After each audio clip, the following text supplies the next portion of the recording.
Every time a submarine dives beneath ocean waves, when chemical plants process corrosive materials, or when vintage aircraft components withstand decades of stress, there's often one metal making it all possible.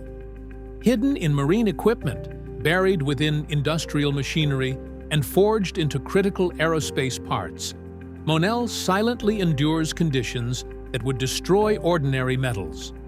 We rarely hear about it. Most people have never encountered it, yet engineers trust it when absolutely nothing else will survive. But what exactly is this remarkable alloy? How is it manufactured, and what makes it so exceptionally resilient? Let's dive into the science, history, and reality behind this extraordinary material right here on Stories Behind Everything.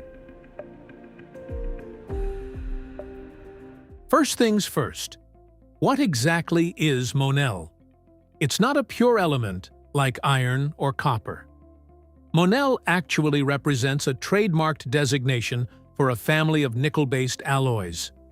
The most prevalent variant, Monel 400, consists of approximately 67% nickel and 30% copper, with the remaining 2 to 3% comprising iron, manganese, carbon, and occasionally silicon.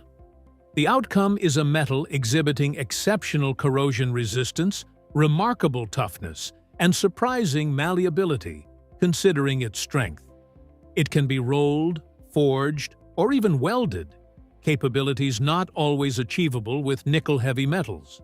These characteristics make Monel perfect for demanding sectors including marine engineering, aerospace applications, and chemical processing operations. Before examining how Monel is manufactured, let's step back briefly.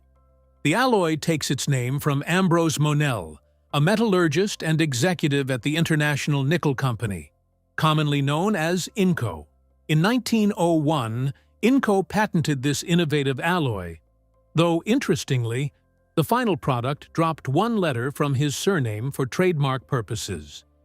At that time, Monel was revolutionary. Steel continued struggling with rust problems, and aluminum hadn't yet achieved widespread adoption. Here was a metal that could withstand saltwater, elevated temperatures, and acidic conditions. It possessed strength, yet remained workable, and it didn't degrade like many competing materials. Throughout the early 20th century, it found applications in everything from propeller shafts to household sinks. Yes, manufacturers once considered it suitable for kitchen sinks. That's how versatile and admired it was. Now, let's examine the actual manufacturing process for Monel. Like all alloys, production begins with raw materials. The two primary ingredients are nickel and copper. Nickel typically gets mined from laterite or sulfide ore deposits. Some of the world's largest nickel mining operations exist in locations like Canada, Indonesia, and Russia. Copper, conversely, gets sourced more globally and is frequently extracted from porphyry deposits. These ores undergo mining, crushing, and refining until relatively pure forms of nickel and copper emerge, often as cathodes or briquettes. Additional elements like iron, manganese, and carbon get introduced in smaller quantities later during production, depending on the specific Monel grade being manufactured. Once raw materials are assembled, they converge in an extremely hot, intensive process, melting. The nickel and copper get weighed in precise proportions and loaded into a furnace, typically an electric arc furnace or induction furnace, depending on scale and quality requirements. These furnaces achieve temperatures exceeding 1,400 degrees Celsius, more than sufficient to melt both metals and blend them into uniform liquid alloy. At this juncture, the minor additives, iron, manganese, and others, get introduced to fine-tune the final Monel properties. Metallurgists monitor the composition closely, using techniques like optical emission spectroscopy to ensure everything's correct. Even slightly excessive amounts of one element can compromise Monel's unique characteristics.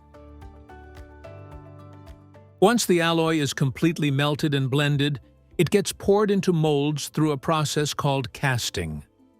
These molds can be shaped into ingots, billets, or slabs depending on intended use. The cooling procedure proves critical here. If the metal cools too rapidly or unevenly, it can develop internal stresses or defects that will create problems later.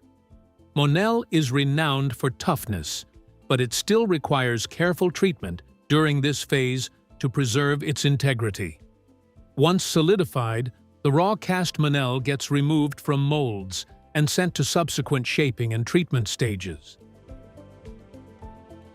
After casting, the metal remains in a fairly rough state. It's solid, but not yet usable. So the next phase is hot working, where those cast forms get reheated, then rolled, forged, or extruded into more refined shapes. Rolling mills might flatten Monel slabs into sheets or coils, while forging operations might shape it into bars or custom components. This stage is where Monel's ductility really demonstrates itself. It can be shaped under high pressure without cracking or breaking. This flexibility makes it ideal for everything from pipes and tubes to fasteners and heat exchangers. Once formed, the metal often undergoes additional treatments such as annealing to relieve internal stresses and improve its mechanical properties. After Monel has been formed into its final shape, it usually goes through additional finishing processes to prepare it for real-world applications. This might include surface treatments like pickling or polishing, depending on its destination. If it's being used in chemical processing equipment, it may need to satisfy extremely strict purity and cleanliness standards. For marine or aerospace applications, it might undergo non-destructive testing, like ultrasonic or X-ray inspections, to check for hidden flaws. Monel is also known for being weldable, but welding nickel-based alloys requires skill. So any final assembly or joining must be performed by trained technicians using specialized techniques like gas tungsten arc welding. Once everything checks out, the Monel is ready to ship out and begin its long service life in harsh environments. Monel represents one of those materials that engineers trust when everything else might fail. In saltwater, no problem. In acidic environments, still performs. Under high pressure and heat, it holds up.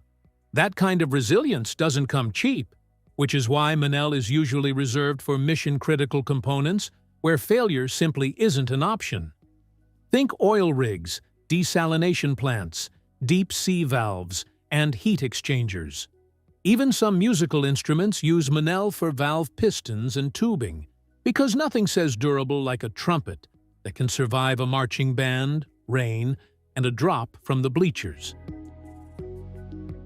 Monel might not be flashy, but it's definitely a behind-the-scenes hero in the world of material science. It's a perfect example of how metallurgy combines art and science to create something incredibly useful, something that can survive in places most metals simply cannot. The next time you're near the ocean, flying in a plane, or walking through an industrial plant, chances are there's a piece of Monel nearby, quietly doing its job. And now you know exactly how it got there, from raw ore to refined resilience. Thank you for watching. If you have suggestions for our next video, feel free to share them in the comments below. We'll be sure to give you proper recognition for your contribution. Thank you for joining us on this exploration through stories behind everything. Don't forget to like, subscribe, and stay tuned for more stories discovered through the smallest details.